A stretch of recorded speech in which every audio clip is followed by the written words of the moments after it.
Shalom Aleichem, on est dans le Kitzur Shulchan Aruch de Shabbat, dans Shiman Shin Kav Dalet, dîner Achanat Ma'achal le Behema be Shabbat. Les halachot de préparer à manger à une bête, okay, une Behema, Shabbat. Vechen, il nous dit le Rav ainsi aussi, En notnim mezonot be Shabbat difnei kol ba'alei haim she'enam shelo. On n'a pas le droit de donner à manger devant les bêtes qui ne sont pas à lui. Si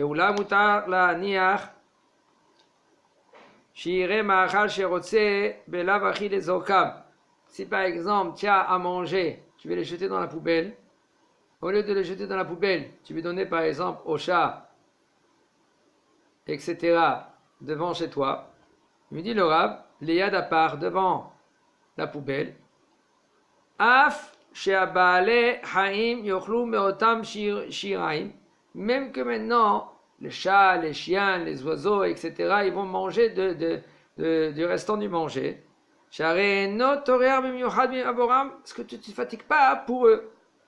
Puisque tu ne te fatigues pas pour eux, ça sera moutard de mettre ce manger-là devant la poubelle.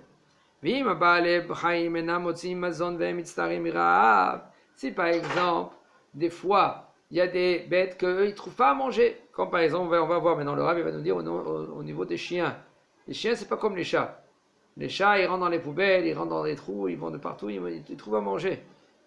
Mais, il nous dit le Rav, et ils ont un grand tsar. Un grand tsar, ça veut dire, ils ont une grande peine, ils n'ont pas de quoi manger. Mutar liten lifnehem, les hedia shiore mazon vechadome. Tu peux prendre ton manger qui te reste. Arrête, sauf tu ne te fatigues pas pour eux. C'est pas comme tes bêtes à toi, que tu peux leur donner à manger. Tu dois leur donner à manger. Même avant que toi tu manges. Tu es obligé de leur donner à manger. Ici, ces animaux qui sont pas chez toi, tu n'as pas l'obligation et tu ne vas pas te fatiguer. Mais si tu as du manger et qu'il te reste, au lieu de le jeter dans la poubelle directement, tu le mets à côté de la poubelle. Il me dit le Rav, il n'y a aucun problème. Chatoulim shelev kershel mezontem alav. En la tête bifnehem ma'achal b'shabbat. Valchatul shemegadlim bebait. צריכים ליתן לו מזונותיו. וזהו ודאי מזונותיו עליך. Il dit un chat est de Efker. Efker, ça veut dire qu'il est abandonné. Que tu n'as pas besoin de lui donner à manger. Quand même, il ne faut pas leur donner à manger Shabbat. Mais par contre, si tu as un chat qui est chez toi à la maison, n'importe quel chat, là tu dois lui donner à manger. Parce que le manger de ce chat-là, il dépend de toi. Mais et si maintenant tu as dû manger, il te reste des morceaux de poulet, tout cela, tu veux jeter à la poubelle. Et au lieu de le jeter à la poubelle, tu veux le mettre à côté de la poubelle pour que le chat il vienne et les mange, c'est moutard. Si quelqu'un il va te dire non, qu'est-ce que tu fais, ça saute de leur donner à manger, là tu lui réponds, c'est moutard de lui donner, parce que là, sauf c'est du manger que je dois jeter. C'est pas je me fatigue maintenant pour leur chercher à manger.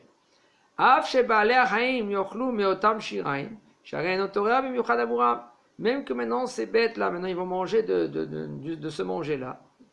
Quand même, c'est moutard, pourquoi? Parce que toi tu te fatigues pas pour eux. מושבים מצליחים להרעיב את התרנגולות כדי שיוכלו לחזור ולהטיל ביצים. מותר להם לעשותו כן, ואין לחוש בזה משום איסור צער בעלי חיים. Des moshavs par exemple, que eux, ils ont des poules. Et ces poules, ils doivent pondre des œufs. Mais le problème, il est que c'est très difficile pour qu'ils pondent les œufs. Et qu'est-ce qu'il faut faire? Il ne faut pas leur donner à manger. Il faut à un moment arrêter de leur donner à manger. Mais là, puisque tu arrêtes de leur donner à manger, eux, ils vont pondre des œufs. Il dit le Rav, c'est moutard de ne pas leur donner à manger. Comme ça, ils vont pondre des œufs. Et ça ne s'appelle pas maintenant Tsar Ba'alei Chaim. Tsar Ba'alei Chaim, ça veut dire, tu leur fais de la peine. On n'a pas le droit de leur faire de la peine. Là, ici, puisque c'est pour les œufs, c'est mouta. Mouta la hod souvim kadome beim echol. כדי למנוע שלא ייכנסו לתוך מאכל או משקה. ואין לחוש בזה משום איסור צער בעלי חיים. Il dit le Rav, des mouches ou par exemple des fourmis, si maintenant tu crains que ils vont me rentrer dans ton manger, chol, tu peux les tuer. Ok? Parce que s'ils vont rentrer dans ton manger, après chaque fourmi, c'est 5 lavim de la Torah. Et il ne faut pas craindre de tsar ba'alei chaim. Comment? C'est assourd. Si tu peux faire autrement, pas qu'à chasse, dès que c'est mieux. Si tu peux ouvrir la fenêtre, que ces mouches là maintenant ils quittent la maison, c'est mieux. Et si maintenant tu n'as pas le choix, aujourd'hui il y a des petites. Au lieu que toi tu verges de l'eau, carrément que toi tu les tues avec ta main, que c'est pas qu'il d'aille de les tuer avec ta main, si tu as le choix. Si tu n'as pas le choix, tu n'as pas le choix. On parle de chol. Mais sinon, il y a des petits trucs là, des petites crèmes que tu mets à côté du trou. Eux, ils prennent cette crème là et ils mangent, ils emmènent dans le nid. Et après, mais là, il nous dit le Rav, cholet sa'evet, shemanichim al bitnam yonim, vegormim bekar laha matatam. En lachouch vazé mishum tsar ba'alei haim. Il nous dit le Rav, vous savez que chez Mishmor, quelqu'un qui a la jaunisse, okay?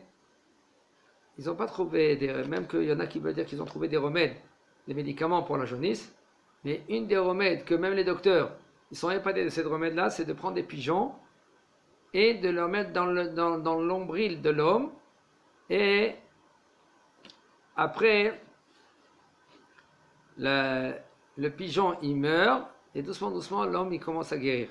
Alors si tu fais ainsi, qu'est-ce que tu fais? Tu prends le pigeon, tu le mets sur le ventre du bonhomme, il va mourir, le pigeon. Il dit le Rav, on ne craint pas Mishum Tsar Ba'alei Chaim,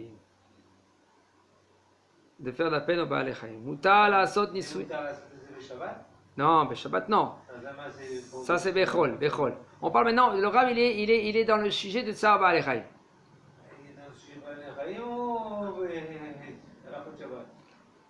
En haut, qu'est-ce qu'il a parlé en haut, les Moses Voubim? Ouais, mais non, Alachachet, Reuven. Alachachet, tu vois, Beimechol, il est rentré de Tsar Ba'alei Chaim. Mais ainsi aussi. Tu n'as pas le droit. Il est parlé en haut. Là, on n'a pas le droit de tuer Shabbat. Même si tu veux faire un flitox, un flit contre les mouches, tu n'as pas le droit de. Ah, tu me disais gramma. Tu n'as pas le droit de mettre le flit sur les mouches. Afilou. Non. Si c'est Pekuach Nefesh. Non. Je peux pas maintenant. Ne mélange pas Oven. Si c'est Pekuach Nefesh, Vadaï, tu peux prendre la voiture. Ici, tu peux prendre même le pigeon.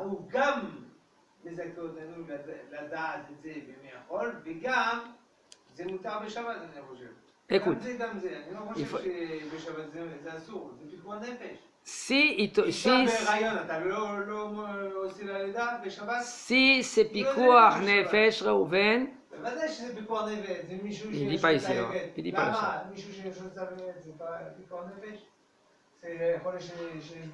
Non. Il y a des moments que c'est pas ça. Écoute, le Rav en haut, il a parlé au niveau de Tsar Ba'alei Chaim. Maintenant, quand tu en haut, le Chachet. Et alors il continue, Tsar Ba'alei Chaim. Maintenant, maintenant tu poses des questions, Zdadit, dis-moi Shabbat, je peux faire ainsi? Ça dépend. Si c'est Pikuach Nefesh, là tu es obligé de faire ainsi même avec les pigeons, et même qu'ils vont mourir les pigeons, parce que c'est Pikuach Nefesh. On ne parle pas maintenant quand c'est pas Pikuach Nefesh. Pourquoi il est poter maintenant le Hénen de Tsar Ba'alei Chaim? Il est Shiman Bigé de Tsar Ba'alei Chaim. C'est des fois, quand par exemple, un rab. Le Simanim de Shulchan Aruch, il n'a pas selon ce qu'il veut. Des fois, maintenant, même dans Shulchan Aruch, des fois, il y a des Chagav. Même qu'il y a les pauvres, il y a les Kav. C'est-à-dire, ici, on n'est pas comme dans le Shulchan Aruch. Dans le Shulchan Aruch, des fois, dans Rabbi Yosef Karo, dans les halachot, qu'est-ce qui se passe? Il dit une halakha, tout d'un coup, dans cette halakha, il rentre une autre halakha. Tu vois, clair, que le Rav, il parle par exemple d'une autre halakha. Excuse-moi, il ne parle pas selon, par exemple, Metaltet. Tu peux faire ça et ça et ça et ça, sauf que tu vois comment tu peux faire ça, mais ils sont tiltou aussi. Oui, il te parle par exemple au niveau de de cette mélacha, est-ce que c'est moutarde de la faire ou de ne pas la faire? Maintenant, d'autres mélachot asurot, ça je ne te parle pas. D'accord? Des fois dans Rabbi Yosef Karo, lui, il fait comme ça. Il parle dans ce domaine-là, je suis dans ce domaine-là, je suis dans ce sujet-là. Je ne me rends pas maintenant dans d'autres sujets. Là, ici, puisque maintenant il est dans le inyan de Tsar Ba'alei Chaim, je continue maintenant encore une, deux halachot, si ça rentre, et après je continue maintenant la halachot. Combien de fois on voit ici chez le Rav? Il veut, arrête, il y a des endroits des fois que il n'y a pas ces halachot. Il n'y a pas un siman biduk Tsar Ba'alei Chaim. Biduk. Il va avoir peut-être à Yoredea, le temps que les gens ils vont y aller à Yoredea, sauf. On est là, top. Mutar la sot nisuyim. Alors, comment tu m'as dit maintenant la chayut, Rouven? Mutar la sot nisuyim binyane refoua bebale chaim. Ach, yasuken bardama, ulmed, kechol efshar ledn sahara. Regarde la chayut encore plus. Qu'est-ce qu'il dit la chayut? Tu peux pas maintenant, tu te trouves dans un laboratoire. Dans le laboratoire maintenant, tu fais pas Shabbat. Shabbat, c'est pas dans le laboratoire. Et tu dis à la chayut, c'est mutar de faire des expériences pour la refoua. Refoua, c'est la guérison dans les animaux. Dès qu'on parle ici que c'est chol. Ach ya'asu ken be'adama. Mais quand même, qu'est-ce qu'il faut faire? Faut pas faire. Il faut leur donner une anesthésie, des piqûres, comme ça qu'ils dorment. Tu fais qu'est-ce que tu dois faire et après qu'ils se réveillent. Ou le ma'et kechol ha'efshar, et de diminuer plus qu'on peut, de faire un tsahar, de faire de la peine. Mutar l'anaer et amapa, hein? De faire du mal, de faire de la peine, et tsaharam c'est de faire de la peine. Ils ont de la peine, vadaï. Si maintenant, vadaï. Pas de la peine à niveau de. Ils ont mal, c'est comme on a. C'est tsar, c'est tsar. En hébreu, c'est tsar. La peine, c'est tsar. Mutar lenaer et amapa b'mirpeset o b'hatzar abay במקום שישירו. אף שהציפורים יבואו אחר כך ויאכלו מהפירורים. ואפילו אם בדרך כלל הוא מנער את המפה במקום אחר, וסוף סוף נתעורר אלא לצורך עצמו לנקות המפה. Juste le Shabbat, ça faisait des années.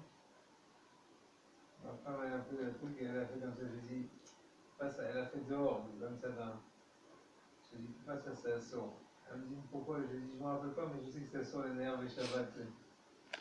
Non, les nerfs et Shabbat, c'est talit chadasha, talit levana, ou makbid. La nappe, d'enlever les saletés comme ça. Il y a aucun problème. S'il y a deux nappes, c'est bien d'avoir deux nappes sur la table. Pourquoi? Parce que quand tu prends une nappe. Non, c'est une vraie nappe, c'est pas une nappe plastique, un nylon, je sais pas. C'est une vraie nappe, on a mangé sur la nappe. Ah, d'accord. C'est pour cela. C'est conseillé d'avoir deux nappes. Pourquoi? Parce que quand tu prends une nappe, après tu la secoues, cette nappe-là, et bien la deuxième nappe, elle est sur la table, parce que c'est pas conseillé que la table, elle ait son nappe. Pas conseillé. L'okidai. C'est la Chod Shabbat. Chod Shabbat. Ok. Et on dit le Rav, c'est moutard de secouer la nappe dans le balcon ou dans le hatser, c'est-à-dire dans la cour. On parle dans un endroit qu'il y a un héros. Et même si maintenant tu sais, et même que tu fais exprès, que les oiseaux après, parce qu'il y en a, qu'est-ce qu'ils font avec les miettes? Il dit les miettes, qu'est-ce que je vais faire? Je vais les jeter dans la poubelle. Il y en a qui disent c'est khram, te jeter comme ça. Au moins les oiseaux ils vont manger. Alors il nous dit le Rav, c'est moutard de prendre la nappe et de la secouer dehors. Quand il y a un hiroub, on parle. Par exemple, tu as ta cour. Et même si maintenant tu as l'habitude de secouer cette nappe dans un endroit, quand même toi tu fais ici pour les oiseaux. Et sauf, qu'est-ce que toi tu fais? Tu fatigues pas pour donner à manger aux oiseaux. Mutar litem mezonot lifnei hakelev. Ve'ayinu bekelev שאין בו חשש שיזיק לבני האדם, שאם הוא כלב המזיק, הרי בלאו הכי אסור לגדלו, וכמו שאמרו בגמרא, לא יגדל אדם כלב רע בתוך ביתו, וממילא אסור גם ליתן לפניו מזונות. יש אומרים שהותר ליתן מזונות גם בפני כלב של הפקר, לאחר שמזונותיו מועטים. יש חולקים וסוברים שלא יתירו אלא בכלב השייך לו שמזונותיו עליו. והנכון הוא שיזרוק לפני כלב המופקר המופקר את הפסולת שרוצה בלאו הכי לזרוק. ובכך נמצא שאינו טהור במיוחד עבורו. Alors il dit le Rav, c'est moutard de donner à un chien à manger. De quel chien qu'on parle? D'un chien que lui, il n'y a aucun problème qui va dommager des gens. Parce que si maintenant c'est un chien que lui qu'il est mazik, mazik ça veut dire qu'il dommage. Comme la Gemara elle dit, qu'est-ce que ça veut dire dommager? Il endommage. Qu'est-ce que ça veut dire il endommage? Il endommage ça veut dire, comme elle dit la Gemara, il y avait une femme, qu'elle a dit à un homme, prends ton chien, fais attention à ton chien. Il lui dit, c'est bon, je lui ai enlevé déjà les dents. Okay? Les dents, nivim, elle dit la Gemara, nivim, c'est des dents qui sont ici, qui mordent grave. Alors, elle a dit, c'est bon, c'est trop tard. Parce que l'homme, il lui a dit, c'est bon, ne crains pas, madame, ne crains pas, madame. Alors, elle a dit, c'est trop tard déjà. Chez Mishmor, qu'elle a déjà, parce que de la peur du chien, elle a déjà perdu l'enfant. Bon, il faut faire très attention, ça s'appelle Kelevra, un chien qui l'aira. Au Memela Assou Gam, alors maintenant, puisque c'est un Kelevra, c'est Assou de donner devant lui à manger. Et il y en a qui disent que c'est mouta de donner à manger devant un chien de Efker, qu'il est dehors. Mais puisque maintenant un chien, c'est pas comme un chat. Le manger, il est très moite, très peu. C'est pas comme un chat. Le chat, lui, maintenant, il rentre dans la poubelle, il monte de partout. Le chien, ouais, exactement. Il paraît à Bétar, il y a plein de chiens. Pourquoi? Parce que les poubelles, ils sont par terre. Alors, les enfants, il y a des enfants. Les mamans, ils sont avec les petits. Ils envoient le petit. Il va à la poubelle. Et il veut le petit jeter la poubelle en haut. Il met à côté. Alors, les chiens, c'est pas ça qui manque. Ok? Veyesh Kolkim, nous dit le Rav, et Sobrim, Shelo Itiru Ela, Bekelev Shayar Lo Bemzotav Alav. Il y en a qui disent que non, tu n'as pas le droit de donner à manger à un chien qui n'est pas chez toi. Ça veut dire qu'il n'est pas sous ta responsabilité. והנכון הוא שיזרוק לפני כלב המופקר את הבשורה כשרוצה בלאו הכי לזרוק. Dit, qu'est-ce qu'on doit faire? Si toi tu as mangé, sauf que tu vas jeter ce manger-là. C'est pas que toi tu cherches à manger pour lui donner au chien. C'est pas ton chien. Alors même là, si tu vas jeter ces restants de poulet, personne ne l'a mangé, tout cela, qu'est-ce qui reste? Tu vas le jeter. Prends cela, tu peux jeter à côté de la... Ou le jeter dans la poubelle, tu jettes à côté de la poubelle. De là, il se trouve que il ne va pas se fatiguer pour lui, pour le chien, Hazak ou Baruch.